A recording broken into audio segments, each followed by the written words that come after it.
پروفسور ایموتو میگه من وقتی میگم الله آب این شکل قشنگ در میاد، وقتی میگم شیطان میریزه به هم. وقتی موسیقی هیوی متال میذارم یه جوره، موسیقی بتوون میذارم یه جور دیگه است، قرآن میذارم براش یه جور دیگه است. مقصود آبم نیست، همه سلولا همینطور هستن. تو بحث اسماء الله اینا رو ما دقیقاً توضیح دادیم، بحث علمی شد.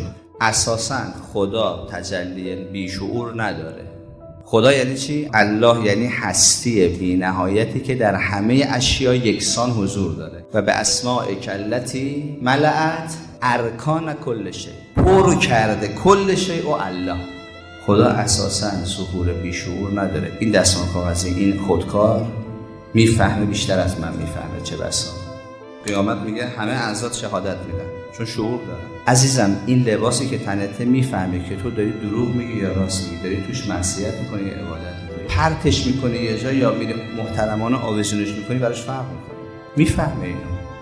کسی میخواست برام گل مصنوعی مثلا هدیه بخره، دوست نداشتم، میگفتم نخرید، زنده نیست، حالا گل طبیعی بهتره. یه گل مصنوعی تو خونمون داشتیم، اونجا از من گله کرد. خیلی جالب به من گفت که چرا این کلمه را در مورد من استفاده میکنی؟ حالا میخوای ببینی کی زنده است کی نیست؟ من یه دفعه خودم از کیلومترها داخل زمین دیدم، زیر دریا. حس میکردم که اینجا بالاش دریاست و زیر زمین. من موجوداتی دیدم که نمیشه بگم چند تا، اصلا نمیشه شماره برای اونا در نظر بگیری. چجور موجوداتی؟ موجودات ریز و کنار هم بودن. ببین 2 دسته بودن و هر 2 دسته زنده و این دسته اولی داشتن انگار یه مسئولیتی داشتن، اصلا صحبت میکنن با هم، دارن حرف میزنن. کارشون تموم شد میرفتن برای استراحت، ولی نه که بمیرن، زنده بودن. باز وقتی اون قسمت بعدی رسید یه تیکه ازش جدا شد، به وسیله وسایل مختلف رفت بالا، موادی تشکیل شد و همش زنده بودن. اینجا زنده بود، داخل لوله زنده بود، بالا زنده بود، ایور زنده بود. همون قسمتی که داشت میرفت، ما هم دنبالش میرفتیم. وقتی که رسید شد انگار مواد اولیه اون گلی که شده بود گل مصنوعی.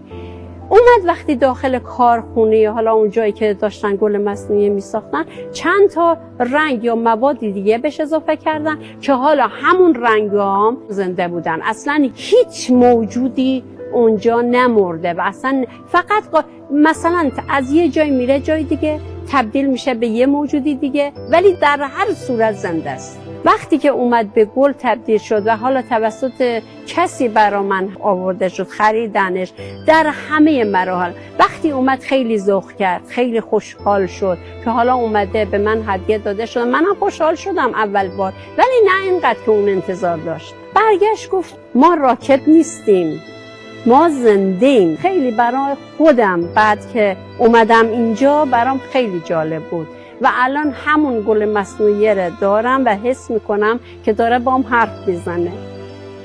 دقیقاً به اشیاء اطرافش هم احترام میذاشت، به یه عصاش، به یه چوب، به یه ستونی که بهش تکیه داده بود، به همه چیز احترام میذاشت. همه چیز براش حیات داشت، زنده است، شعور داره، همش تجلیات و تعینات هستش، همش ظهورات خداوند تبارک و تعالی است. چه چیزشون میشه پس شد. ما خیلی راحت الان این دستمال قضیه نگاه کنیم، تمام شد، اینجوری تاش میکنیم میره تو سطل آشغال میره. الان این مشما نگاه کنید اینجا، نمیفهمیم این وقتی نفوده تا اومده تو پتروشیمی تا این شده چه جونایی که کنده نشده. فکر نمیکنیم ما اصلا. ما اینجوری میخوایم عبادت بکنیم، اینجوری میخوایم قرآن بخونیم، بندگی خدا رو بکنیم، زندگی بکنیم. چه زندگی آخه؟ فکر کنیم.